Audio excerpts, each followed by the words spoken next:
All right, it's time to talk about the game. I am a Michigan grad. You are an Ohio State Buckeye. This is the game. It needs no names, no nicknames, no trophies. It's the big one. Everything is at stake as usual. Ohio State winning into the Big Ten championship game. Michigan can ruin that. Wouldn't cost Ohio State a playoff spot, but Michigan it would probably get Michigan in. Find their way into the Big Ten championship too. There's some scenarios. There is a scenario where we have a Michigan-Ohio State rematch in the Big Ten championship game 1 week after this, which is crazy. There's what, 8 scenarios here? 4 teams still 7 live. scenarios, yeah. Yeah, and so obviously the most likely scenario is Ohio State, Indiana. Indiana's got Purdue this week, so we're not expecting them to lose that game. Oregon is still live. Crazy? That one would actually be insane. That would be like one of the most shocking result of the entire season. Yeah. Oregon's still in the mix. And again, so is Michigan, because if they beat Ohio State, they would get in. This is a really interesting game this year because of how well Ohio State has played. They've been the most dominant team in the country all season long. They have barely been tested. They have not been in a close game really since week 1 against Texas. They're a totally different team than they were then. The offense was really limited. The play calling was really limited in that game. And you've got a Michigan team that is a lot better than last year's team. And last year's team somehow managed to beat Ohio State before they went and won a national title. They won it with 62 passing yards. They had a bunch of pros, right? We talked a lot about this at the time. Ohio State kept trying to run it up the middle, right into future first-round draft picks for Michigan. But ultimately, that's what makes this game particularly interesting, because last year I was convinced there was no way Ohio State was going to lose that game. Same. I'm not going to say that this year, but I think I feel really good about Ohio State's chances here. I mean, obviously they're favored by 10 points, but I don't think, and you and I have talked about this all week, we don't think Ryan Day is going to be fixated on the idea that he's got to outgain Michigan on the ground, that they've got to run the ball to win this game. I think he's going to actually play into the strengths of his team. I'm there with you. And frankly, I think if he wants to run it at all, the idea is to throw the ball to run it. This is a Michigan defense that is in the 50s nationally in passing defense. And we heard, because Jeremiah Smith is a question, Carnell Tate is a question. Jeremiah Smith went on Caleb Downs' podcast and said he should be good to go. That's a quote, should be good to go. So if you have him and Carnell Tate is trending in the right direction to play in that game, if you start hitting a couple of passes, Michigan might play some coverages that dedicate a little bit more resources there. That's where you want to run the ball if that's what you want to do. But the strength of this offense has been the quarterback that is historically efficient throwing the football, the alien who has to come back next year because he's not even draft eligible, and the other wide receiver who has worked his way into the first round conversation. That's it. And that's what the plan should be for Ohio State. Now, I think what has become interesting about Michigan is when you and I watch them against Oklahoma, for example, we're like, this is not a good football team, and I don't know how many games they're going to win. They're a much better football team right now. They're super young. Their offensive line is young. True freshman quarterback who's improved in a lot of ways. He's a dangerous threat with his legs. You've got true freshman wide receiver in Andrew Marsh, who you and I both talk about. That guy's going to play in the league. Really good player.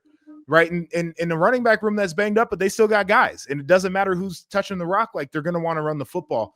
I think that this is the best version of Michigan that we're going to see is this Saturday, and so Ohio State's got to go up against that. But if you're Ohio State with that offense, we haven't even talked really about the defense, which Arvell Reese, elite player, right? Like, guy who can spy. Bryce Underwood in situations. Caleb Downs, put them all over the field. Extremely you're a better football defense. team. Yeah. Got to win the game, right? Like that's what it comes down to, is just being the better football team that Saturday.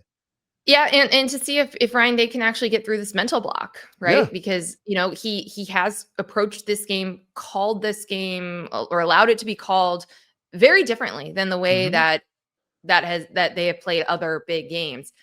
So that's part of it. And listen, we have seen the same with Sherrone Moore. Yeah. He has been very aggressive in this game and done what needs to be done, but a lot of fourth down calls, a lot of like aggressive play calling that we don't see in their other big games. Like when they played Oklahoma, for example, very conservative.